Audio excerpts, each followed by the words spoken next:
할렐루야. 하나님께서 오늘도 귀한 하루 우리에게 허락해 주셨습니다.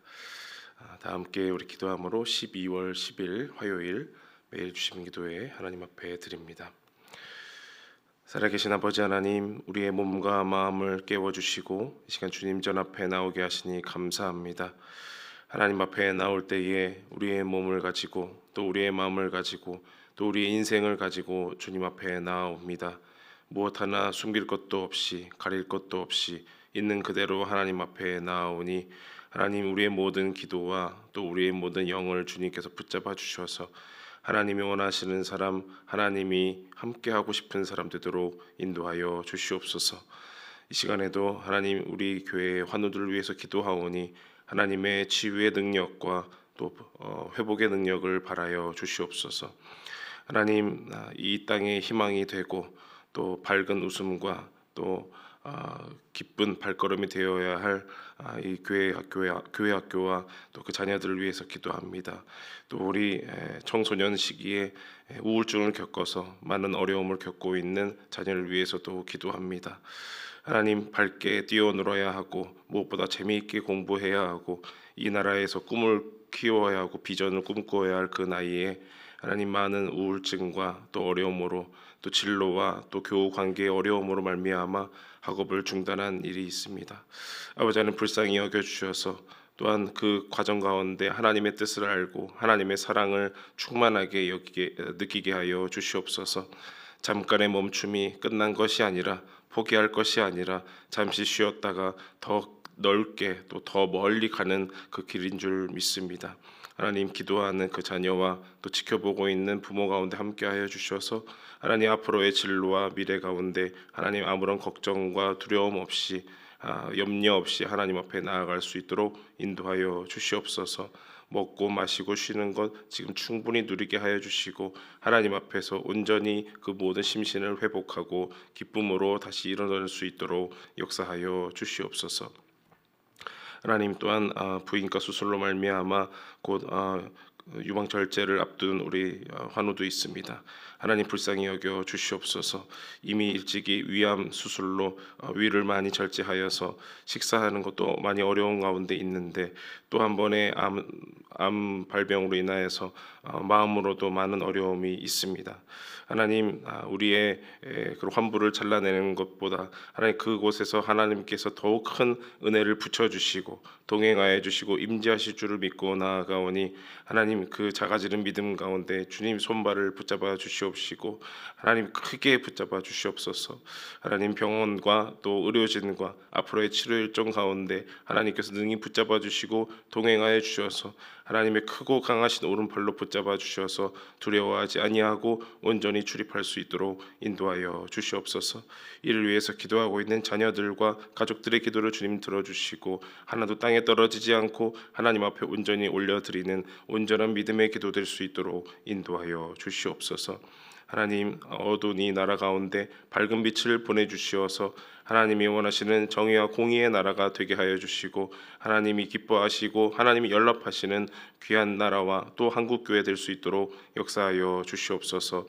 또 어두운 밤과 찬바람을 헤치고 나라를 위해 기도하고 있는 우리 그리스도인들의 기도를 주님 받아주시고 또 몸과 마음으로 행동하는 모든 이들 가운데 위로함과 하나님의 일하심을 목도할 수 있도록 역사를 베풀어 주시옵소서. 하나님, 또한 우리 교회를 위해서 기도합니다. 하나님, 앞으로 나아가야 한 걸음 한 걸음 주님과 함께 동행하며 기도하며 주님의 임재를 만끽할 수 있는 우리 노프트 덕소교회 될 수 있도록 주님 역사하여 주시옵소서. 새로운 예배 초소를 위하여서 매일매일 기도하며 한마음 한뜻으로 기도하는 우리 교회 가운데 하나님의 빛, 하나님의 능력이 온전히 체험될 수 있도록 인도하여 주시옵소서. 하나님, 이 시간 말씀 가운데로 나아가오니 우리의 어두운 마음판을 비추어 주시고 주님, 이 마음에 또 우리의 삶 가운데 하나님의 능력과 하나님의 그 말씀 온전히 새겨질 수 있도록 인도하여 주시옵소서. 주님만 온전히 바라옵고 예수님의 이름으로 기도하옵나이다. 아멘. 하나님의 말씀 구약 성경 아모스 5장 18절에서 27절입니다. 아모스 5장 18절에서 27절 말씀 우리 교독하시고 27절은 같이 읽겠습니다. 제가 먼저 봅니다. 화 있을진저 여호와의 날을 사모하는 자여, 너희가 어찌하여 여호와의 날을 사모하느냐? 그 날은 어둠이요 빛이 아니라 마치 사람이 사자를 피하다가 곰을 만나거나 혹은 집에 들어가서 손을 벽에 대었다가 뱀에게 물림 같도다. 여호와의 날은 빛 없는 어둠이 아니며 빛남 없는 캄캄함이 아니냐? 내가 너희 절기들을 미워하여 멸시하며 너희 성회들을 기뻐하지 아니하나니 너희가 내게 번제나 소제를 드릴지라도 내가 받지 아니할 것이요 너희의 살진 희생의 화목제도 내가 돌아보지 아니하리라. 내 노랫소리를 내 앞에서 그칠지어다. 내 비파 소리도 내가 듣지 아니하리라. 오직 정의를 물같이 공의를 마르지 않는 강같이 흐르게 할지어다. 이스라엘 족속아, 너희가 40년 동안 광야에서 희생과 소제물을 내게 드렸느냐?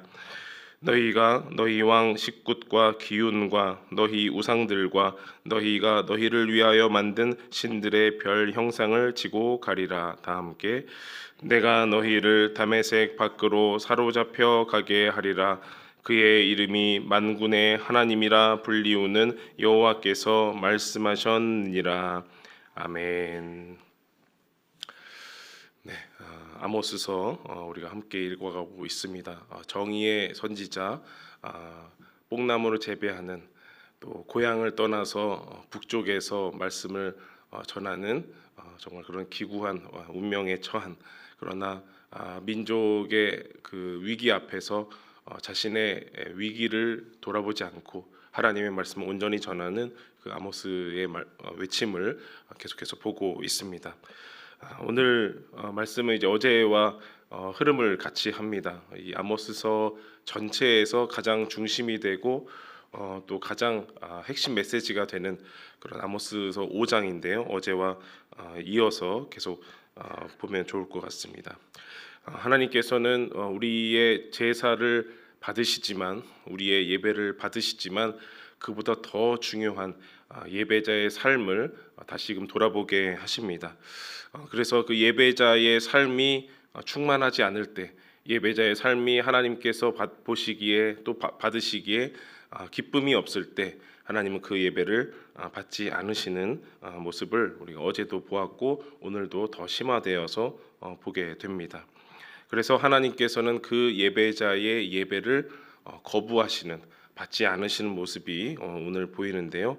먼저 구절을 좀 더 읽어보겠습니다. 오늘 본문의 21절에서 23절의 말씀입니다. 한번 보겠습니다. 제가 읽어드립니다. 내가 너희 절기들을 미워하여 멸시하며 너희 성회들을 기뻐하지 아니하나니 너희가 내게 번제나 소제를 드릴지라도 내가 받지 아니할 것이요 너희의 살찐 희생의 화목제도 내가 돌아보지 아니하리라. 23절 내 노랫소리를 내 앞에서 그칠지어다. 내 비파 소리도 내가 듣지 아니하리라.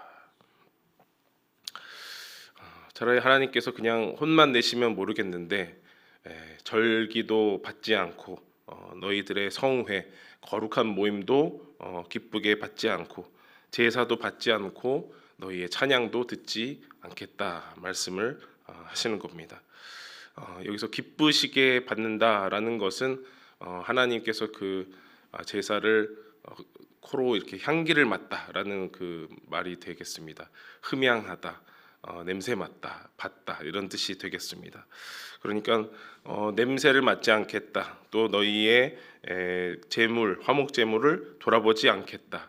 그리고 너희의 찬양 소리도 듣지 않겠다. 이렇게 하나님께서 눈과 코와 귀를 다 막으시는 그런 모습을 말씀해 주시는 거죠. 우리가 하나님 앞에 나아갈 때에 말씀, 기도, 찬양 여러 통로와 도구가 있겠습니다만 이 모든 것을 하나님께서 거부하신다면, 눈과 코와 귀를 막으신다면 우리가 어떻게 해야 하겠습니까? 하나님을 붙잡고 흔들어 깨우겠습니까? 아니면 이방 선지자들처럼 내 몸을 해하면서까지 하나님을 부르고 외쳐야 되겠습니까? 우리가 하나님 앞에 나아가는 길, 너무나 간단하고 보이는 길은 예배입니다. 형식을 갖춰서 또 시간과 장소와 정성을 갖추어서 드리는 예배가 하나님 앞에 나아가는 가장 외관적인 모습이겠죠. 하지만 하나님께서는 그런 형식적인 예배에 질려버렸다. 더 이상 내가 받을 수 없다라고 말씀을 하십니다. 그 예배가 문제 있다라기보다는 그 예배를 드리는 예배자에게 문제가 있었기 때문이죠. 형식적인 예배는 있으나 진정한 예배가 드려지지 않았기 때문입니다. 이스라엘 가운데에서 그들이 희생의 화목제를 드리고 또 절기마다 모이고 성회로 모이고 또 피리를 불면서 하나님을 예배했지만 그것은 하나님을 섬기는 예배가 아니라 도리어 자신을 섬기는 일이 되었다라는 것입니다. 한 분 하나님을 섬기지 아니하고 그 예배 가운데 자기 자신을 귀하게 자기 자신을 높이 여기는 그런 자기를 섬기는 예배가 되었다라는 것입니다. 그래서 하나님께서는 눈을 막고 코를 막고 귀를 막으셨습니다. 사랑하는 여러분, 오늘 우리의 예배와 또 우리의 기도는 어떠합니까? 우리가 예배 드릴 때, 하나님 앞에 나아갈 때, 기도할 때 하다못해 하나님을 생각하는 모든 일 가운데에서 우리의 모습은 어떠합니까? 하나님이 보실 만한지, 하나님이 향기를 맡으실 만한지, 또 하나님이 들을 만한지 우리의 예배와 우리의 또 예배자의 삶을 한번 되돌아봐야 할 것입니다. 하나님께서 그럼 그 예배를 받지 않으시고 눈과 코와 귀를 막으셨다라고 하였는데, 그러면 하나님은 어떻게 하면 우리의 예배를 받으실까? 어떻게 하면 그 온전한 예배자의 삶을 받아주실까라는 질문인 겁니다. 어제와 같이 이어서 흐름을 볼 수가 있습니다. 5장 24절의 말씀 우리 함께 읽어보겠습니다. 다 함께 시작. 오직 정의를 물같이 공의를 마르지 않는 강같이 흐르게 할지어다. 아멘. 어제도 정의와 공의를 말씀드렸습니다. 정의를 쓴 쑥으로 여기고 공의가 땅에 떨어졌다라고 읽었는데요. 정의와 공의 다른 단어이지만 재판에 쓰이는 단어와 또 의로운 삶에 쓰이는 단어이지만 이것을 따로따로 구별하는 것보다도 하나의 통합된 삶으로서 하나의 통합된 예배자의 삶, 그리스도의 삶으로서 보시면 더 좋을 것 같습니다. 그래서 이 정의와 공의가 없는 예배, 정의와 공의가 말라버린 그런 예배는 하나님을 만날 수 없는 예배다라는 겁니다. 우리가 시간을 정하고 또 횟수를 정하고 또 크기와 어떤 깊이를 정하여서 하나님을 만나러 예배의 장소에 나오고, 또 요새는 시대가 좋아져서 온라인으로도 내가 아주 편할 시간에 내가 원할 때 또 내가 원하지 않을 때 다 구분해서 드릴 수 있는 그런 예배의 그 형태가 되었습니다. 그런데 그런 형태보다도 그런 형식보다도 중요한 것은 우리가 그 예배를 드리는 우리의 삶의 정의와 공의가 쓴 쑥처럼 또 땅에 떨어진 것처럼 되었느냐, 아니면 마르지 않는 강처럼 흘러가느냐라는 것이죠. 여기서 마르지 않는 강같이 흐르다라는 것은 졸졸졸 흐르는 그런 이미지가 아니라 강력한 물줄기, 줄기차게 흐르는 그런 물줄기를 말합니다. 여기 강이라는 단어가 나할이라는 히브리어 단어인데요. 이스라엘의 이제 건기가 이르면 물이 좀 쫄쫄쫄 흐르고 또 우기가 이르면 또 물이 막 이제 범람하는 그런 기후인데, 이 나할이라는 것은 건기에도 줄기차게 흐르는 그 강을 의미합니다. 그러니까 언제 어디서든지 365일 끊이지 않고 마르지 않는 그 강의 흐름처럼 이 정의와 공의가 한순간도 멈추지 않고 흘러야 된다라는 그런 외침인 것이죠. 마치 우리의 몸속에 그 혈관에 흐르는 피가 한순간이라도 멈추면 우리 몸 가운데 큰 부담이 되지 않겠습니까? 그것처럼 한순간도 마르지 않고 흐르는 그런 하나님의 정의와 공의를 말하고 있는 것입니다.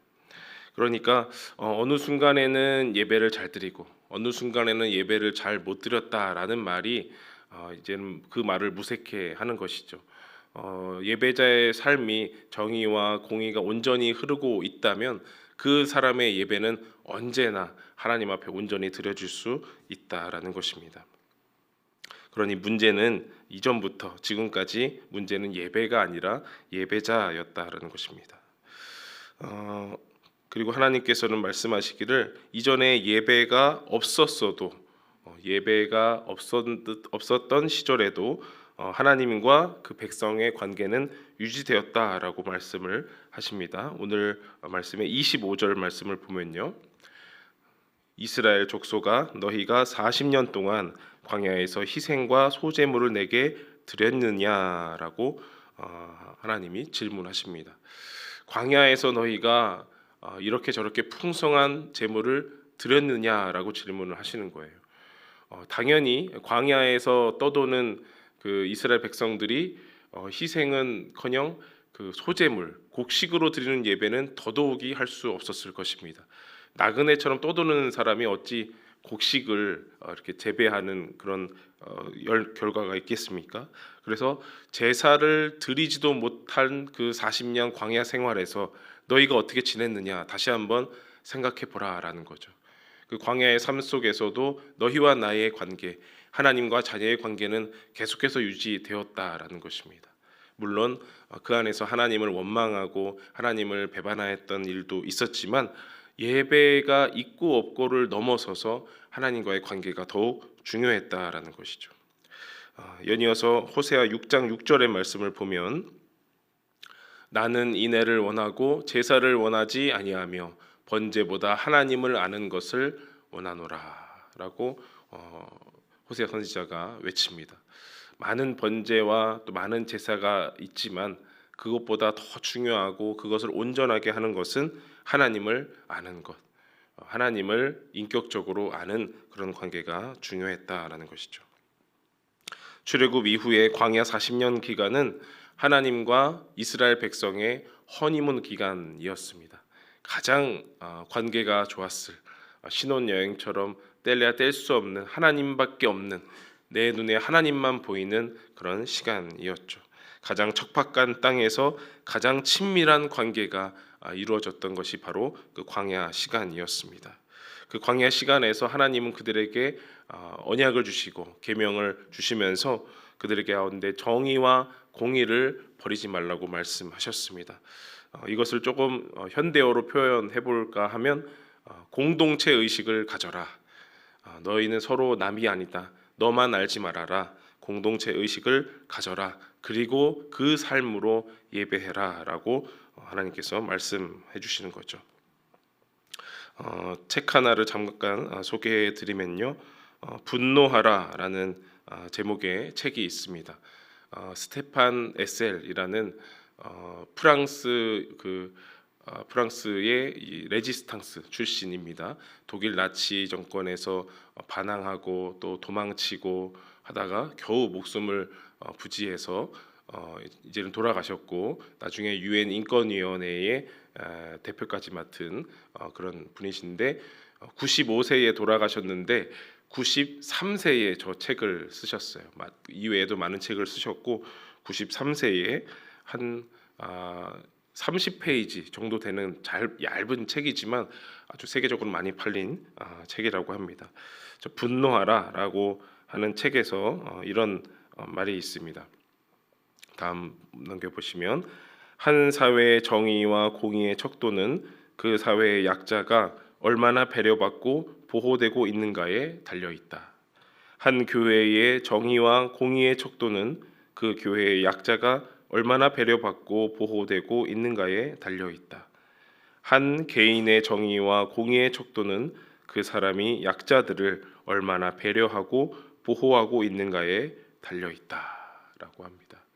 한 사회와 교회와 한 개인의 이 공의와 정의와 공의의 척도를 약자를 어떻게 대하느냐에 달려 있다라고 말하는 것인데 우리가 이런 말을 들었을 때 또 이런 격언을 들었을 때 취할 수 있는 그 가장 위험한 태도를 그다음 22쪽에서 경고하고 있습니다.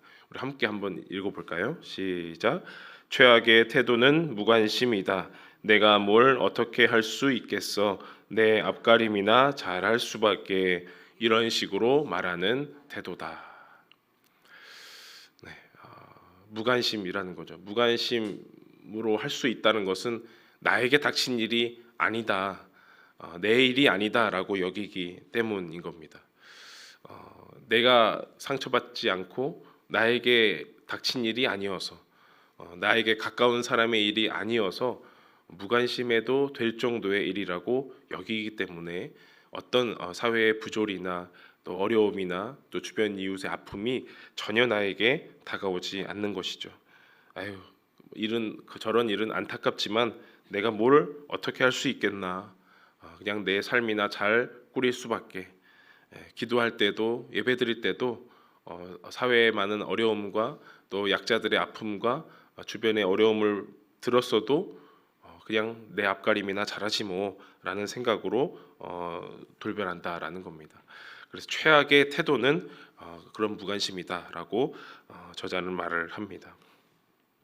오늘 말씀에서 주시는 우리의 자리를 돌아보길 원합니다. 오늘 말씀을 통해서 정의와 공의의 삶을 살아가는 우리에게 이 예배의 자리가 더욱 넓어졌습니다. 네, 예배의 자리가 더욱 넓어졌어요. 이 예배당의 의자가 더 많아지는 것을 넘어서서 우리의 삶의 자리, 우리의 일상의 자리로 우리의 예배가 이렇게 넓어지고 깊어졌습니다. 우리가 어떻게 사느냐, 어떻게 생각하고 어떻게 반응하느냐에 따라서 우리의 삶이 곧 예배가 되는 겁니다. 그래서 예배를 어떻게 드렸느냐라고 묻는다면 그것은 곧 이런 질문이 되겠습니다. 너는 어떻게 살았느냐? 어떻게 생각했느냐? 다른 사람에 대해 어떻게 반응하고 여겼느냐라는 질문이 되겠습니다. 너의 예배는 어떠하였느냐? 그것은 곧 너의 삶은 어떠하였느냐라고 질문할 수 있겠다라는 겁니다. 우리가 성경 말씀을 보면서 성경책에 막 밑줄을 치고 필기를 합니다. 이제는 우리의 삶에 그 밑줄을 그어야 할 때가 되었습니다. 성경 필사를 열심히 합니다. 우리 교회 열심히 하고 있죠. 이제 우리의 삶 속에서도 말씀을 적어 나아가는 그런 시간이 되어야 할 것입니다. 정의와 공의를 마르지 않는 강같이 우리의 삶 속에서 흘려보내고 또 인식하고 깨어 있어서 그런 우리의 이 삶의 예배를, 우리의 일상의 자리를 하나님 앞에 귀하게 올려드리는 저와 여러분 되길 간절히 원합니다. 기도하겠습니다. 살아계신 아버지 하나님, 우리의 삶은 그동안 메마른 삶이었습니다. 나의 소원과 나의 탐욕으로는 풍성하고 기름졌지만 정의와 공의, 하나님이 원하시는 그런 사랑과 돌봄의 모습은 메말라 있었습니다. 하나님, 우리의 삶의 자리가, 우리의 일상의 모습이 예배자의 모습, 예배의 삶이라고 주님 말씀하십니다. 주님, 예배가 우리 삶의 전부가 되겠습니다. 내 옆에 또 내 앞뒤를 둘러싸는 모든 상황과 사람들이 나의 예배당이고 예배 처소이고 하나님이 기뻐하시는 삶의 예배가 되었습니다. 하나님, 부디 우리의 삶에 동행하여 주셔서 나만 아니면 된다, 나 혼자로 어떻게 할 수 있겠어 라는 무관심을 다 내려놓고 내가 살아 숨쉬는 모든 순간이 예배 시간이고 내가 걸어다니는 모든 곳이 예배당임을 알고 하나님 앞에 귀한 예배자의 삶을 살 수 있도록 인도하여 주시옵소서. 그렇게 하나님께 우리의 온전한 삶의 예배를 올려드릴 수 있도록 오늘도 도와주옵소서. 예수님의 이름으로 기도하옵나이다. 아멘. 계속해서 기도하며 나아가시겠습니다.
네.